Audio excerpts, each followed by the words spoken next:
Hello दोस्तों, स्वागत है आपका हमारे यूट्यूब चैनल सिविट क्रिएशन में। दोस्तों, कहते हैं कि लाइफ में आगे बढ़ने के लिए कभी भी कंफर्ट जोन में नहीं आना चाहिए। तो दोस्तों, आज की कहानी को स्टार्ट करते हैं। दोस्तों, एक बार एक राजा रहते हैं। उनकी सल्तनत में सब कुछ बहुत ही कुशल मंगल रहता है। इन राजा की दोस्ती पड़ोसी सल्तनत के राजा से रहती है, बहुत ही गहरी दोस्ती रहती है। एक बार जब राजा का जन्मदिन था तो दूसरी सल्तनत के राजा भी जन्मदिन पार्टी में आए और उन्होंने गिफ्ट में 2 बाज पंछी दिए। दोनों बाज पंछी बहुत ही अच्छी नस्ल के थे। राजा इस गिफ्ट से बहुत खुश हुए और उन्होंने दोनों बाजों को सही ट्रेनिंग, कुशलता व युद्ध नीति की शिक्षा के लिए अपनी सल्तनत के एक पंछी ट्रेनर को दी।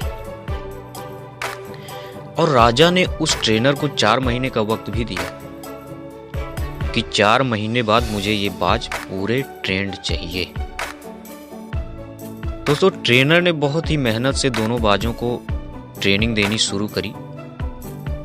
दोनों बाजों में से एक बाज तो पूरा ट्रेंड हो गया, कुशल हो गया, निपुण हो गया हर चीज में, लेकिन दूसरा बाज अभी उड़ भी नहीं पा रहा था। तो ट्रेनर द्वारा सिखाई गई सारी चीजों को एक बाज तो सीख लिया, दूसरा बाज अभी उड़ भी नहीं पा रहा था। वह पूरा प्रयास कर रहा था, पर अब वह हर बार असफल होने लगा। तो उसकी चिंता बहुत ही बढ़ती गई। तो दोस्तों, ऐसे ऐसे 3 महीने बीत गए। फिर 3-4 महीने बाद उसने राजा से जाकर यह बात कही कि महाराज, आपने जो 2 पंछी दिए थे, बाज पंछी दिए थे, उसमें से एक को तो मैंने बहुत ही निपुण कर दिया, ट्रेंड कर दिया, कुशल कर दिया, लेकिन एक अभी उड़ भी नहीं पा रहा है।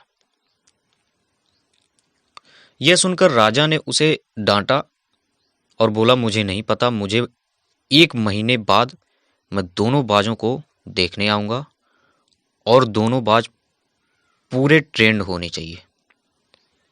ट्रेनर से जब वह राजा ये बात कहे तो ट्रेनर बहुत दुखी हुआ। तो ट्रेनर उन बाजों को ले गया और जो बाज उड़ नहीं पा रहा था, उस बाज को उसने किसी और व्यक्ति से ट्रेनिंग देने के लिए सोचा और व्यक्ति की खोज में निकल गया। वह पूरी सल्तनत घूमा, कोई भी उसकी कहानी सुनने के बाद बाज को ट्रेन करने के लिए राजी नहीं होता था। बहुत ढूंढने के बाद एक किसान मिला जो बाज को सिर्फ उड़ाने की जिम्मेदारी ली। अगले दिन जब ट्रेनर किसान के साथ बाज को ट्रेन करने पहुंचा तो संयोग से राजा भी वहां पहुंचे थे। ट्रेनर ने किसान से बाज को उड़ाने के लिए कहा तो किसान ने कहा, इसमें क्या बहुत बड़ी बात है, मैं अभी इसको उड़ा के दिखाता हूं, अभी मैं इसको उड़ने के लिए सिखा दूंगा। यह बात सुनते ही दोनों राजा और ट्रेनर दोनों अचंभित हो गए। बोले, ठीक है, तुम उड़ा के दिखाओ। तो यह बात सुनते ही किसान ने उस बाज को एक पेड़ की टहनी पे रख दिया और जिस पेड़ की टहनी पे उस बाज को रखा था, उस टहनी को उसने काट दिया। तो जब काट दिया तो बाज के पास अब कोई रास्ता नहीं बचा। वो क्या करता? तो मजबूरन उसको उड़ना पड़ा और वो उड़ा। यह देखकर ट्रेनर अचंभित हो गया और राजा भी अचंभित हो गए। तो ट्रेनर ने किसान से पूछा, तुमने यह कैसे किया? किसान ने बहुत ही सुंदर उत्तर दिया। बोला, कई बार हम अपने कंफर्ट जोन में इतना रम जाते हैं कि हम भूल जाते हैं अपने अंदर की सारी खूबियां, अपनी काबिलियत, और हमको कुछ भी आगे करने का मन नहीं करता। वो कंफर्ट जोन हमको पुश नहीं करता कि हमको कुछ करना है लाइफ में। तो ये बात उसने बोली कि कई बार हम अपने कंफर्ट जोन में इतना रम जाते हैं कि हम भूल जाते हैं अपने अंदर की सारी छिपी हुई काबिलियत को। इसीलिए दोस्तों हमेशा अपनी कंफर्ट जोन को पुश करते रहना चाहिए, कभी भी अपने कंफर्ट जोन में नहीं आना चाहिए।